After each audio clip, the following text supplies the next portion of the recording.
Welcome to the Heartbreak Stories channel. Some betrayals hide in plain sight for decades, right inside the life you thought you knew. This is a story about a man who had to use his own professional skills to uncover the truth about his marriage. Let's take a walk and listen to this story. My wife insisted on taking a separate car to her parents' anniversary party. On the way there, my daughter whispered, "Dad, Mom doesn't know I found this." I spent 32 years tracking financial fraud. Now I had to audit my own marriage, and the numbers were devastating.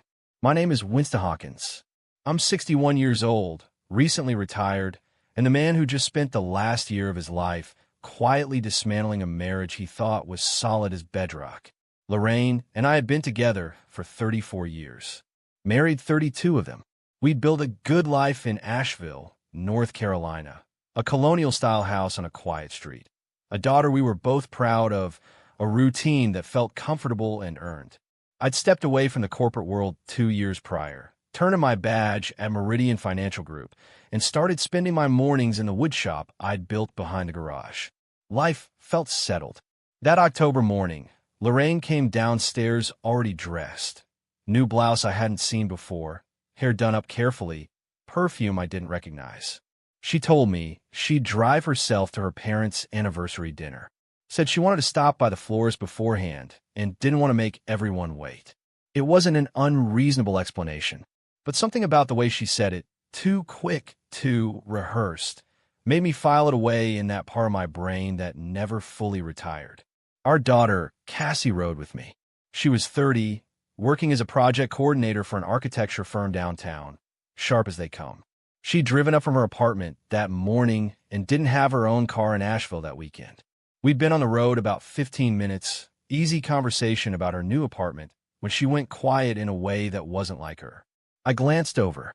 She was staring at something in her hand, a small white card, the kind hotels put in those little paper sleeves. "Dad," she said quietly, not looking up. "Mom doesn't know I found this." I kept my eyes on the road. "Where'd you get that?" It was in the side pocket of Mom's tote bag, the one she leaves in the back seat. Cassie set the card on the console between us, face up. I was looking for a pen. I picked it up at the next red light. A hotel key card. No hotel name printed on it, just a small handwritten note tucked behind the magnetic strip. 2 words in neat, confident script. "Victor, 4 o'clock." The light turned green. I placed the card in my jacket pocket without a word. "Dad, I heard you, Cass." My voice came out steadier than I expected. "I've got it." She didn't push. That was one of the things I'd always admired about my daughter. She knew when to let something breathe. The rest of the drive, I kept my expression neutral and my hands relaxed on the wheel, the same way I used to sit across from CFOs who thought they'd buried their tracks deep enough. Inside, the old machinery was already turning. Victor, 4 o'clock. Not a name from our social circle. Not a contractor, not a neighbor, not anyone Lorraine had ever mentioned. Frank and Norma's house was a sprawling ranch-style property outside of town, strung with lights for the occasion. 40 years of marriage. The yard was already half full of cars when we arrived. Lorraine's silver Accord was parked near the front, which meant she'd beaten us there. She hadn't stopped at any florist. Her hands were empty when she met us at the door, cheeks flushed, smile bright and immediate. "You made good time," she said, kissing my cheek. "Roads were clear," I replied, returning the smile without effort. She turned to greet Cassie, and in that half second, I watched her eyes, just a flicker of something checking, measuring, landing on my jacket pocket where the card sat. Then it was gone, replaced by the warm hostess expression she wore like a second skin at family events. Inside, the house smelled of pot roast and autumn candles. Frank Turner, 78 and sharp-eyed, shook my hand with a firm grip. "Winston, good to see you. 34 years for you two next year, am I right?" "That's right, Frank," I answered. "Time flies when you're not paying attention," he said with a laugh. I smiled and agreed. But across the room, near the fireplace, a man I didn't recognize was talking to Lorraine's brother. Broad-shouldered, silver-templed, well-dressed in the particular way of men who are used to being the most accomplished person in the room. He held a glass of red wine and carried himself with the easy confidence of someone who'd walked into 100 rooms just like this one. When Lorraine crossed the room to say hello to her mother, The man's eyes tracked her movement for exactly 2 seconds before he looked away. 2 seconds too long. I accepted a glass of sparkling water from a passing tray, found a position near the bookshelf with clean sight lines to both the entrance and the fireplace, and settled in. 32 years of auditing had taught me one thing above everything else. The truth was always in the details, and I had all evening to collect them. His name, I learned within the first hour, was Dr. Victor Rhodes. Lorraine's brother Gary made the introduction without any apparent awareness of what he was handing me. He pulled me aside near the buffet table, nodding toward the silver-templed man by the fireplace. "Winston, you know Victor? He's been Don and Frank's physician for years. Brilliant guy. Runs the cardiology practice over on Merriweather." Gary clapped me on the shoulder. "Come on, I'll introduce you." I followed without hesitation. If there was one thing 32 years of forensic auditing had drilled into me, it was this: you learn more about a man by shaking his hand and watching his eyes than by reading 100 pages about him. Dr. Victor Rhodes was 61, my age exactly, with the kind of composed, authoritative presence that came from decades of delivering difficult news in calm tones. He extended his hand with a practiced smile. "Winston Hawkins, I've heard a lot about you," he said smoothly. "All good, I hope," I replied, holding his grip a half-second longer than necessary, watching. There was just a flicker. His eyes shifted left toward Lorraine, then back to me. Controlled, but not quite controlled enough. "Frank speaks very highly of you," Victor offered. "Frank's a generous man," I answered, and excused myself to refresh my drink. I spent the next 40 minutes cataloging. It was second nature by now. The same patient observation I'd once applied to tracking falsified expense reports across subsidiary accounts. Victor Rhodes moved through the party with easy familiarity, greeting people by name, laughing at the right moments. But 3 times in those 40 minutes, his attention found Lorraine across the room. And twice, Lorraine's hand rose briefly to her necklace, a gesture I recognized. She only did that when her pulse was elevated. Cassie appeared at my elbow, near the dessert table, keeping her voice low. "You know who he is? Cardiologist?" I murmured. "Victor Rhodes.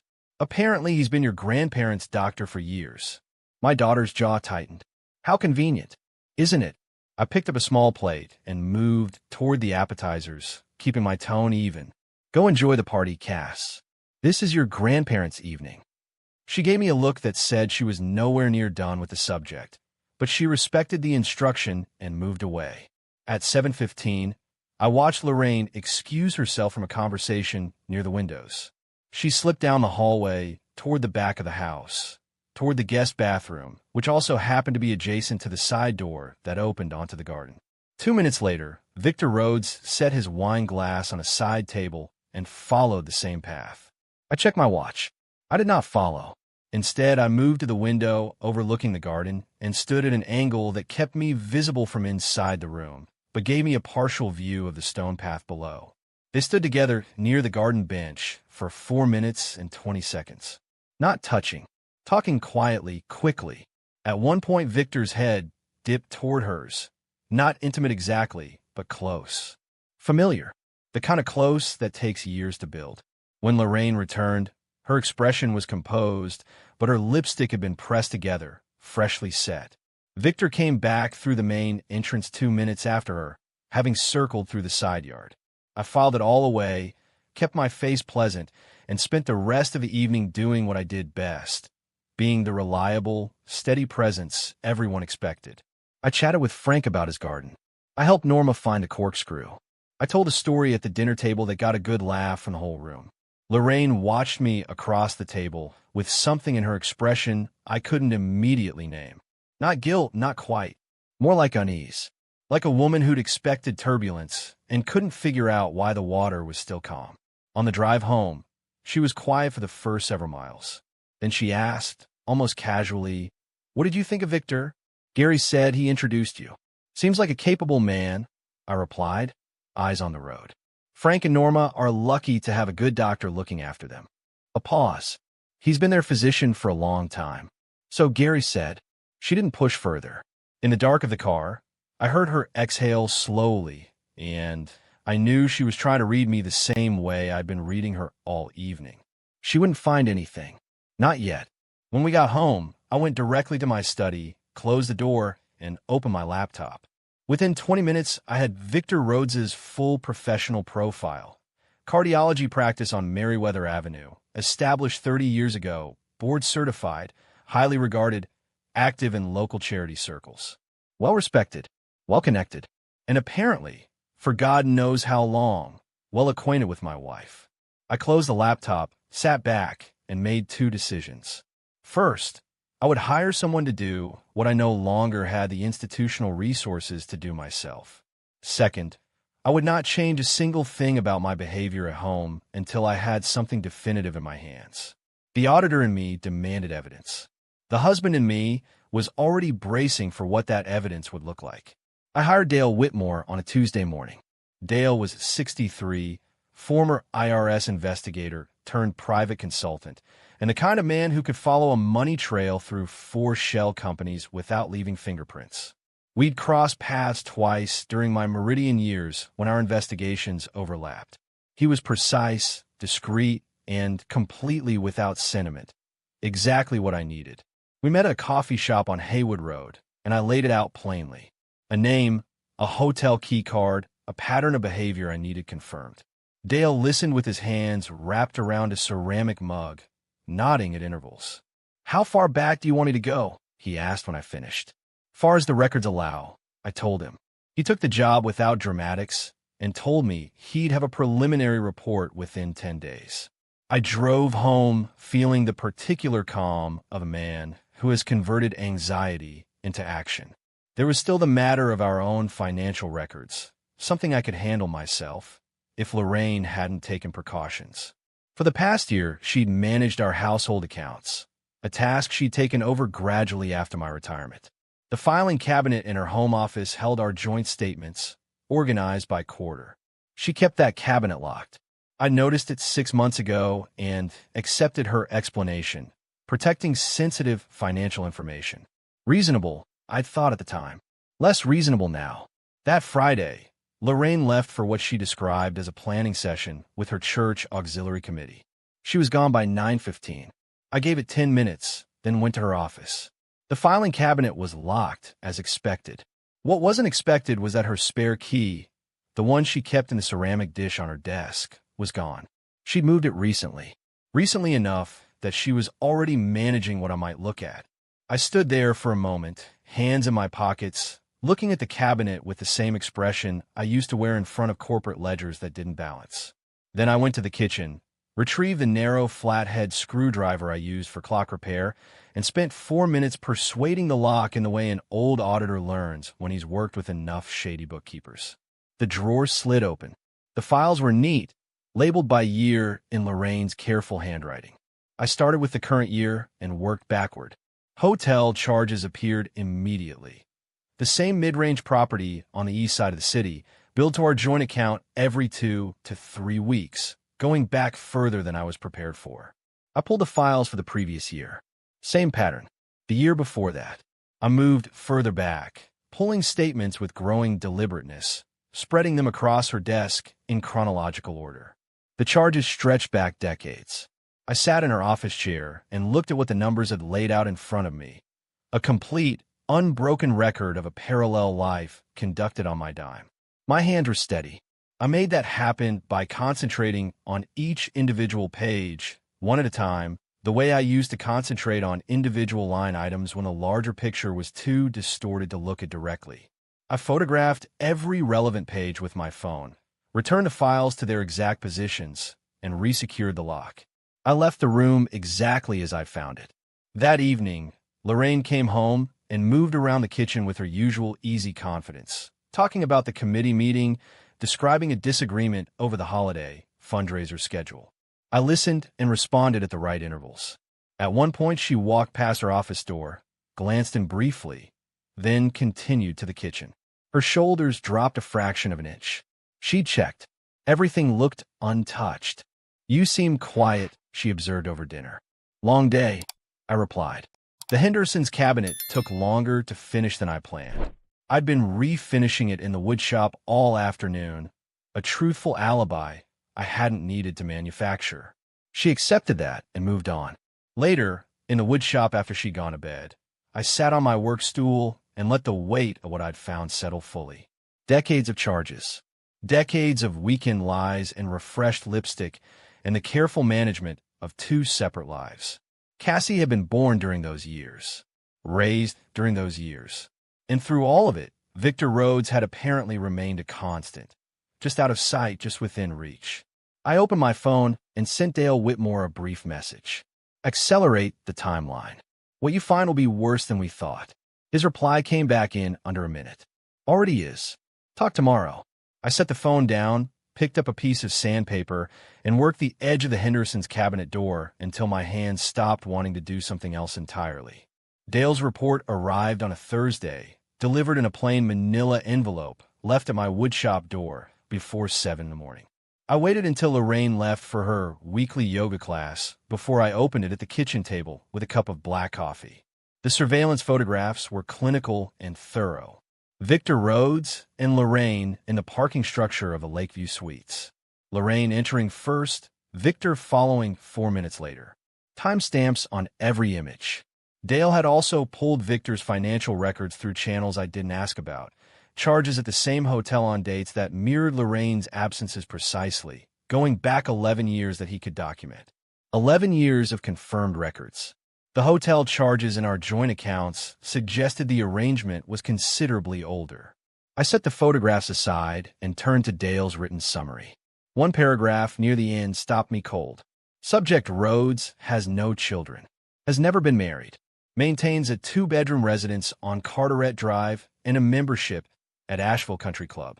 Of note, based on financial records, subject has received recurring personal transfers from a joint account matching the subject's initials, LH, averaging $400 monthly for approximately 8 years. I read that paragraph 3 times.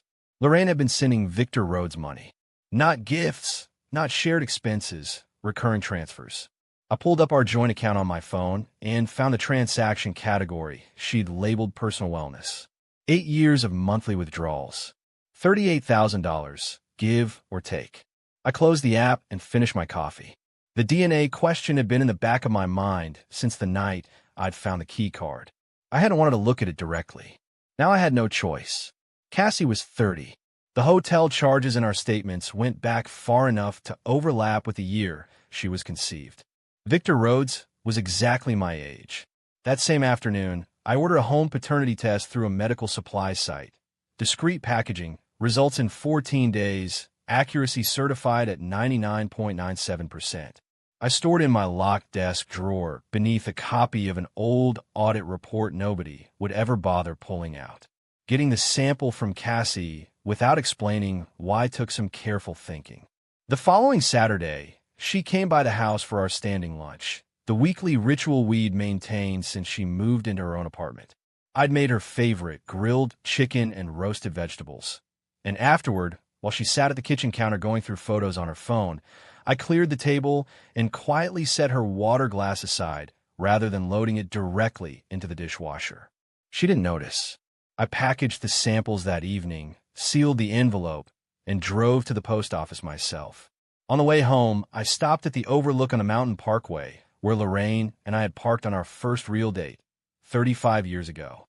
I sat there for a while with the engine off, watching the city lights spread out below the ridge. 35 years. I'd built everything on the assumption that what we had was real. The house, the retirement, the woodshop, the quiet mornings, all of it rested on that foundation. And somewhere underneath it, apparently, was a crack that had been there since the beginning. I drove home, went to bed, and didn't sleep well. 14 days passed. I went through them with the mechanical regularity of a man who has learned to separate function from feeling. I finished the Hendersons' cabinet. I started a new project, a blanket chest for Cassie's birthday, which was 2 months out. I had dinner with Lorraine 4 times, helped Frank with a leaking pipe fitting, attended a neighborhood association meeting. On the 14th evening, I waited until the house was empty, Lorraine at her book club, and opened the results on my laptop. The language was exact and unhurried, the way lab reports always are. Based on the analysis of 22 genetic markers, the tested male is excluded as the biological father of the tested female. Probability of paternity, 0%. I have to pause right here. 30 years of being a father, and he finds out the truth alone at his kitchen table on a quiet evening. I can't imagine carrying that. I sat back in my chair and looked at the ceiling for a long time. Then I closed the laptop, stood up, and walked to the woodshop. I turned on every light, selected a piece of cherry wood I'd been saving for something worthy, and began measuring. My hands were precise. My cuts were clean. I worked until midnight. The call came on a Wednesday afternoon while I was in the woodshop. I didn't recognize the number, but I recognized the voice immediately. Measured, practiced, carrying the particular confidence of a man who was accustomed to controlling the terms of a conversation. "Winston, this is Victor Rhodes. I think it's time we talked." I set down my chisel and leaned against the workbench. Outside, a cold December wind pushed against the shop windows. I let 3 full seconds pass before answering. "Victor," I said evenly. "I was wondering when you'd call." A brief pause. He'd expected either anger or alarm, and got neither. "I prefer to meet in person. There are things you should hear directly from me." "Is that right?" I replied. "Things like what exactly?" "Things that would be better discussed privately." His tone shifted slightly, not softer, but more deliberate. "I'm not your enemy, Winston. I didn't say you were." I picked up my chisel again and examined the edge. "Merryweather coffee. Tomorrow. 10 o'clock. Another pause. "Fine. 10 o'clock. I hung up and stood there for a moment, turning the chisel slowly in my hands. Victor Rhodes had just made his first mistake, and a significant one.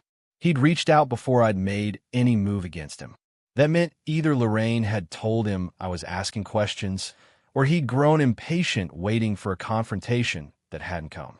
Either way, he'd shown me that the silence was getting to him. Good. I arrived at Merryweather Coffee 12 minutes early and selected a corner table with my back to the wall. Old habit. I was halfway through my Americano when Victor walked in at 10:05, silver hair immaculate, wool overcoat pressed, every inch the distinguished physician. He ordered at the counter and carried his cup to the table with a steady hand. I gave him credit for that. He sat down, took a measured sip, and looked at me directly. "I assume you know about Lorraine and me." "I know considerably more than you'd be comfortable with," I replied.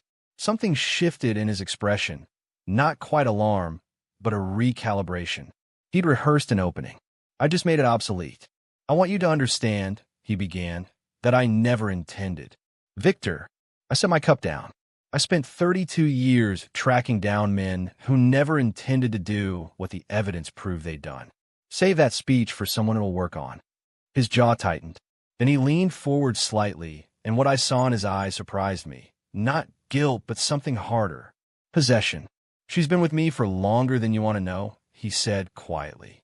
"That's not going to change because you found a key card." There it was. The arrogance underneath the polished surface. I looked at him for a long moment. This man who had spent decades treating patients with careful authority and apparently conducting himself the same way in the rest of his life. "Let me explain something to you," I said, my voice dropping to the register I used when I wanted every word to land precisely. "You didn't call me because you wanted to clear the air. You call me because you're nervous. And you should be. Because what I've assembled over the past several weeks isn't a suspicion. It's a documented record, financial, photographic, and otherwise. So whatever you came here to negotiate, you've come to the wrong table." Victor stared at me. The confident posture held, but the easy authority behind his eyes had gone somewhere quieter. "What do you want?" he asked finally. "Right now? Nothing from you." I picked up my cup. "That's the part you're going to find hardest to accept." I finished my coffee, stood, left enough on the table to cover both drinks, and walked out without looking back. My hands were steady. My pulse was where it belonged. On the drive home, I allowed myself one moment of something close to satisfaction. Not at Victor's discomfort, but at my own clarity. He'd walked into that meeting expecting to manage me. Instead, he confirmed everything I needed to know about his character. And he'd done it in under 15 minutes. That evening, Lorraine came home from her book club, and found me reading in the armchair. She stood in the doorway for a moment, studying me with the careful attention of a woman waiting for whether she knows is coming. "Good book?" she asked. "Getting there," I answered, turning a page. "How was book club?" "Fine," she replied, but her voice carried a thin edge of something strained. Victor had already called her. I was certain of it. Let them both wonder. The auditor in me had all the numbers. The husband in me had made his decision. All that remained was the right moment to present the findings, cleanly, completely, and on my terms alone. Dennis Fowler lived 40 minutes outside Asheville in a cedar-sided house on a lake that had once been the envy of his professional circle. That was before the divorce. I hadn't seen Dennis in 8 months, not since his retirement party, where he'd drunk too much bourbon and told anyone who'd listened that his ex-wife had taken everything that mattered and left him everything that hadn't. He was 66, formerly the senior partner at a mid-size investment firm, and the sharpest mind I'd known in 30 years of financial work. He met me at the door in a flannel shirt and reading glasses pushed up on his forehead, a can of beer already in hand at 2 in the afternoon. The inside of the house told the rest of the story. Furniture pushed to the walls, as though someone had started rearranging and lost interest. Rectangles of slightly brighter paint where framed photos had once hung. A kitchen counter stacked with unopened mail. The place had the specific atmosphere of a man who had stopped caring about the surface of things. I sat across from Dennis at the kitchen table and laid out what I had: the financial records, Dale's surveillance report, the DNA result. I didn't editorialize. I presented the facts the way I always presented facts. Dennis listened with his elbows on the table, turning his beer can slowly between his palms. When I finished, he let out a long breath. "How long?" he asked. "Decades," I said. He nodded slowly, as though confirming something he'd already suspected. Patricia did the same to me. 15 years with a man from her tennis club. I found out through a credit card statement. A restaurant charge on a Tuesday afternoon when she'd told me she was at her sister's. "What did you do?" Dennis looked up. A brightness entered his eyes that had nothing warm in it. "I exposed her. Completely. Called her family, called our mutual friends, showed up at her sister's birthday dinner with a printed summary of every lie she'd told for 15 years. He set the can down. You know what it got me? I waited. 2 years of legal warfare, a settlement that cost me this house basically in spirit, if not in deed, and a daughter who spoke to me twice in the following year. He gestured at the empty walls. The people I thought would respect me for telling the truth mostly just wanted the drama to stop. And Patricia, she walked through it and came out the other side with the sympathy vote, if you can believe it. I looked around the room. The cold afternoon light came through the lake-facing window and landed on all the empty spaces. "Do you regret it?" I asked. Dennis was quiet for a moment. "I regret how I did it. I don't regret knowing the truth." He looked at me steadily. "But I'll tell you this, Winston, if I had it to do over, I'd have taken my time. Done on my terms, not out of rage. The rage made me sloppy, and sloppy cost me. I drove home along the ridge road with the windows cracked despite the cold, turning Dennis's words over in my mind the entire way. He'd handed me something useful, not a roadmap to follow, but a clear picture of what one version of this road looked like after you traveled it. By the time I pulled into my driveway, several things had clarified themselves. First, I would not be contacting Lorraine's family or her social circle. Public destruction was Dennis's approach, and the debris field it had created was visible from 40 miles away. Second, I needed to speak with Cassie before I took any formal step. She deserved to hear certain things from me directly, not secondhand and not after the fact. Third, and this one had been sitting at the edge of my thinking for days, waiting for me to look at it squarely. There was a woman named Mrs. Victor Rhodes, except there wasn't one. Victor had never married, so there was no innocent party on that side of the equation to consider or protect. There was only Lorraine, and the reckoning she had coming was going to be on my schedule, in my language, in a setting of my choosing. I went inside, made a pot of coffee, and called Cassie. She answered on the second ring. "Dad, everything okay? I need to see you," I told her. "This weekend. Just the two of us." A pause. Then, quietly, I'll be there Saturday morning. Good, I said. I'll make breakfast. I made her favorite breakfast, scrambled eggs with sharp cheddar, sourdough toast, strong coffee. Simple food, the kind I'd been making for her since she was old enough to sit at the kitchen counter on a stool and watch. Cassie arrived at 8:15, still wearing her winter coat, cheeks red from the cold. She hugged me at the door, longer than usual, and didn't say anything until she'd settled onto a stool with both hands around a coffee mug. Lorraine was at her sister's for the weekend. I'd made sure of that before picking the day. I set a plate in front of Cassie and sat across the counter from her. Then I laid it out the way I'd laid out every difficult finding in my career, directly, in sequence, without softening the edges into something unrecognizable. The key card, the surveillance report, the financial records, the DNA test. Cassie didn't interrupt.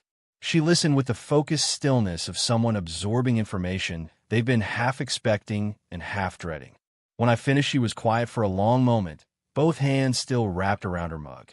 The DNA test, she said finally, her voice careful and even. You're certain? 99.97% certain, I replied, which in practical terms means certain. She nodded slowly, set the mug down, looked at the countertop for a moment, then back at me. Does that change anything for you? About me? I held her gaze. Not a single thing. You're my daughter. That's not a biological designation. It's 30 years of evidence, and evidence is what I know how to read. Something in her face shifted. Not relief exactly. More like the release of a tension she'd been carrying without knowing how heavy it was. Her eyes went bright for a moment, and she blinked it back. I've suspected something was off for a while, she admitted. Little things. The way Mom acted around Dr. Rhodes at Grandma and Grandpa's last year. The way she talked about him, too carefully, like she was measuring every word. You never said anything. Neither did you, she replied, and there was no accusation in it. Just the observation of two people who had both been watching the same slow-moving thing. I nodded. Fair enough. What are you going to do? She asked. I've already spoken to an attorney. The filing will happen in the next 2 weeks. I refilled her coffee. I'm telling you now, so you hear it from me first, not from your mother's version of events. Cassie was quiet for a moment. Are you going to tell her about the DNA? About Victor being? She stopped. No, I said. That's not a truth that serves you or her relationship with Lorraine. Victor Rhodes is a fact of your biology. I am a fact of your life. Those are two different things, and only one of them matters. She looked at me steadily for a long time. Then she stood, came around the counter, and put her arms around me the way she had when she was small and something at school had gone wrong. I held on and said nothing. The kitchen was warm and quiet and smelled like coffee and toast, and for a few minutes that was exactly enough. After breakfast, we sat on the back porch with our second cups despite the cold, watching the bare trees in the yard move in the December wind. We talked about her work, her apartment, a trip she was considering in the spring. Normal things, important things. Before she left, she stopped at the door and turned back. Dad, she said, for what it's worth, you handled this the way I'd want a man to handle it.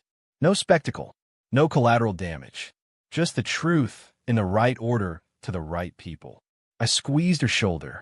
Go drive safe. I watched her car until it turned the corner. Then I went back inside, washed the dishes, and called my attorney to confirm the filing date. The dinner was Lorraine's idea. She'd suggested it the previous week. A quiet meal at Castellano's, our standing anniversary restaurant. I agreed without hesitation. She interpreted my willingness as a positive sign. I let her. We were seated at a corner table, the same one we'd occupied for our 25th anniversary 9 years earlier. Lorraine ordered the salmon. I ordered the ribeye. We talked through the appetizers about Frank's recent checkup, about a neighbor's renovation project, about nothing that mattered. Halfway through the main course, I reached into my jacket and placed a plain manila envelope on the table between us. Lorraine looked at it without touching it. What is that? Everything, I answered simply. She set down her fork. Her eyes moved from the envelope to my face, reading me with the particular focus of a woman who had spent 32 years learning my expressions. Whatever she found there told her enough. She didn't reach for the envelope immediately. Winston, you should look at it, I said, keeping my voice low and even. Take your time. She opened it slowly. I watched her work through the contents, the hotel photographs, the financial summary, the DNA result on top. Her face moved through several things in the space of a minute.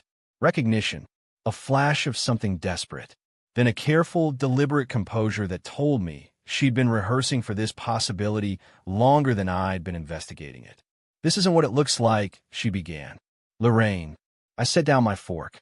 "The woman who says that is the woman in those photographs at that hotel for the past 11 confirmed years. So let's skip that part."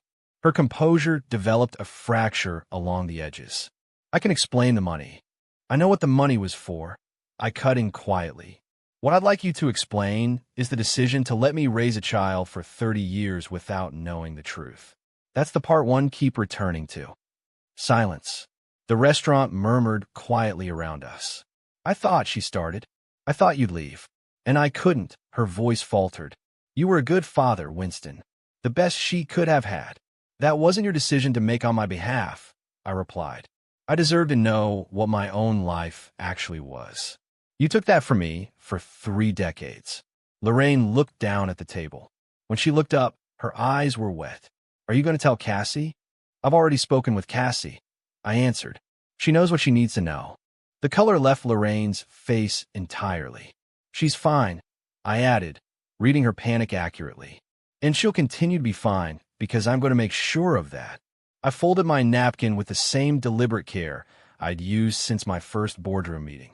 "My attorney will be in contact next week. I've already arranged to stay at the residence on Birchwood. There won't be a legal battle if you choose not to make one. I want an equitable division, a clean process, and minimal disruption to Cassie." Lorraine stared at me. "That's it? 32 years, and you're just." "You ended this," I said, "without heat, without volume. Every time you drove to that hotel. Every month you transferred money to his account. Every day you chose not to tell me the truth about my daughter. I'm not ending anything. I'm reading the final balance on a ledger you've been keeping for 3 decades. She had no answer for that. I signaled for the check, paid it, helped her with her coat out of habit and nothing else, and drove home in a silence that felt, for the first time in months, completely honest. The attorney's name was Philip Garner, and he'd been handling complicated divorces in Asheville for 26 years. He was precise, unhurried, and completely without drama, qualities I respected and had specifically selected for. He filed the paperwork on a Thursday. By Friday afternoon, Lorraine had been served. She called me that evening from her sister's house, where she'd retreated the day after our dinner at Castellanos. Her voice was tight, controlled, somewhere between fury and genuine distress. "You didn't give me any time," she said. "I gave you 32 years, I replied. "I think that's a reasonable runway." A pause. Then, with an edge I hadn't heard from her in a long time. "Philip Garner is a shark, Winston. You're signaling that you want to fight." "Philip Garner is thorough," I answered calmly, "which is exactly what I need. If you retain someone equally thorough and we both instruct them to resolve this fairly, it'll be over in 3 months. If you instruct yours to complicate it, then it'll take longer and cost both of us more. That's entirely your decision." She was quiet for a moment. I could hear her breathing, the deliberate, controlled rhythm of a woman working to keep her composure on the phone. "What about Victor?" she asked finally. The question surprised me, not the content, but the directness of it. She was asking what I intended to do about him publicly. "Victor Rhodes is your concern now," I told her. "I have no interest in his reputation or his practice. What I had was a marriage, and that's what I'm dissolving. He doesn't factor into my plans." Another silence. "You're being remarkably calm about this." "I've had time to process it," I said. "You've had considerably less. That's the natural consequence of being the one who was deceived." The call ended shortly after. Lorraine retained her own attorney. Not a shark, as it turned out, but a competent family law practitioner named Hollis who apparently advised her, correctly, that contesting an equitable division with this level of documented evidence was an exercise in expensive futility. The process moved forward. 3 weeks later, Cassie called me on a Tuesday evening, her voice carrying a careful steadiness that told me she'd been thinking about what she was going to say before she dialed. I saw Mom today, she said. She asked me about Victor. I waited. She wanted to know if I blamed her for who my biological father is. Cassie paused. I told her that wasn't the part one was struggling with. The part one was struggling with was 30 years of a lie that affected Dad more than it ever affected me. Another pause. She cried. I let her, but I didn't take it back. You don't have to take anything back, I said. I know. Her voice steadied further. I also told her that whatever happens between you two, you're my father. Not a biological fact. Not a legal designation. My father. And that's not going to change based on her decisions. I sat with that for a moment. Thank you, Cass. Don't thank me, she replied, and I could hear the quiet firmness in it. It's just the truth. As for Victor Rhodes, he attempted one more contact. A letter delivered to my woodshop address, written in the measured language of a man accustomed to presenting difficult information with clinical composure. It outlined, with remarkable self-assurance, his belief that Cassie had a right to know he existed as her biological father, and that he hoped I wouldn't stand in the way of that possibility. I read it twice. Then I shredded it, swept the bits into the bin beneath my workbench, and went back to the blanket chest I was building for Cassie's birthday. If Cassie ever chose to pursue that connection on her own terms and in her own time, that was her right entirely. It was not Victor's right to initiate, and it was certainly not something he got to negotiate with me. I didn't respond to the letter. Silence, in that instance, was the most precise answer available. The divorce was finalized on a gray Wednesday in February. Philip called me with the confirmation while I was in the woodshop, sanding the lid of Cassie's blanket chest. I thanked him, hung up, and stood there for a moment with the sandpaper in my hand. 32 years, a number that felt enormous and, in the same breath, strangely manageable. Because what I was left with wasn't wreckage. It was the solid, documented truth of a life I'd actually lived. The daughter I'd raised. The work I'd done. The man I'd remained throughout all of it. That was the final balance. And it held. 9 months after the divorce was finalized, I moved into a house on Ridgecroft Lane, a single-story craftsman with a large detached workshop and a backyard that caught the afternoon sun until nearly 5 o'clock in November. The workshop was the first room I furnished completely.